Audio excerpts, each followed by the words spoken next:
Hi, I'm Pam, and I'm here to talk about video games.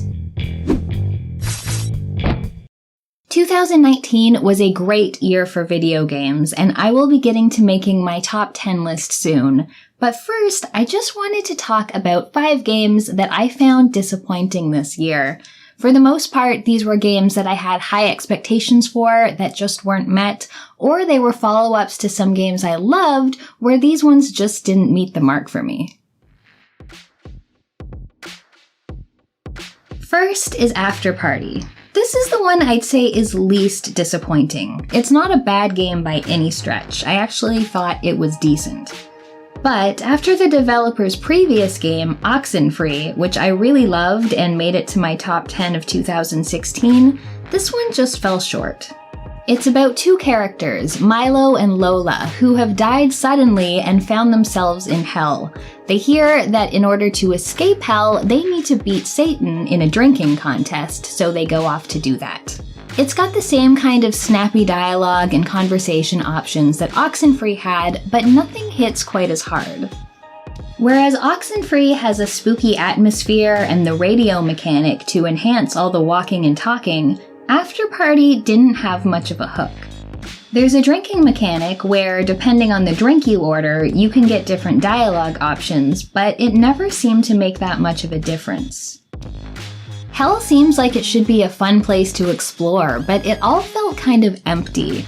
Even the relationship between Milo and Lola, where there were obviously some troubles, they were just really hinted at. They were never really resolved or explored fully, and it didn't feel nearly as satisfying as the relationships in Oxenfree. So again, After Party is not a bad game. I did for the most part enjoy my time with it. It was just a little disappointing compared to what came before. Next is WoW Classic, and I guess with this one I can't really say it was disappointing because my expectations were basically non-existent. They were like way down here off camera. But it was a waste of 50 or 60 hours that I could have spent playing a good game. I played WoW from Classic to the end of Mists of Pandaria, then swore off MMOs altogether. I wasn't really expecting anything from this, but there was a tiny little piece of my elitist raider brain that thought maybe Classic WoW would be good.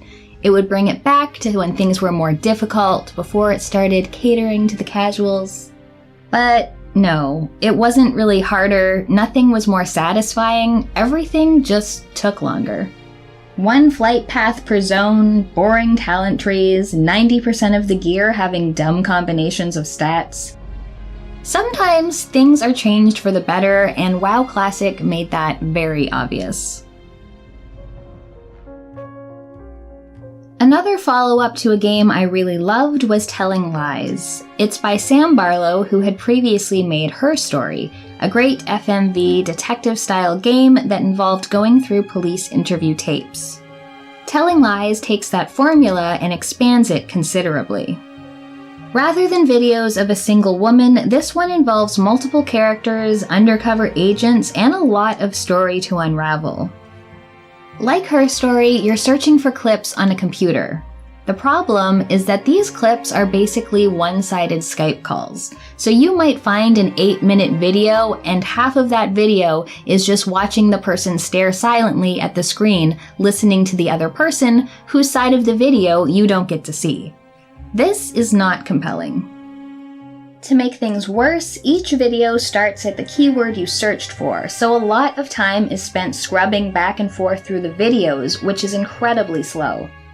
It's a shame because the story, writing, and acting were all pretty good. It was just the mechanics of how you actually play the game that made it a real chore. I did not enjoy my time with Telling Lies.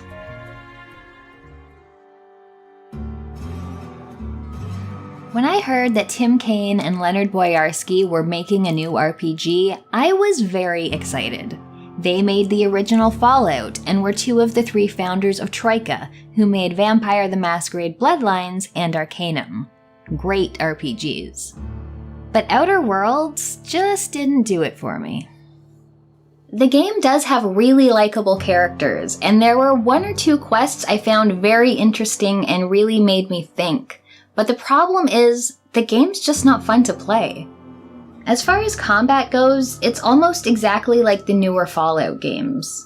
Fallout's combat is okay. Not good, but passable. In Outer Worlds, they basically copied the weightless, floaty feeling, then took away VATS, which is the only good part of Fallout combat. The inventory screens are poorly designed, plus all the menu text is so small it's impossible to read. There's too much inventory, most of which is not interesting to use. Weapons all feel the same, and crafting is just a waste of time. On a surface level, Outer Worlds seemed like a mashup between Fallout New Vegas and Mass Effect. I should have loved it, but it was just so little fun to travel the world, and I hated all the junk laying around everywhere, just begging you to pick it up. What this game needed was some fun gameplay to break up all the dialogue, but it just wasn't there. There were a few high points, like the ends of each major quest line, but the time in between those highs was very, very low. Lastly, and probably most disappointing, was Wolfenstein Youngbloods.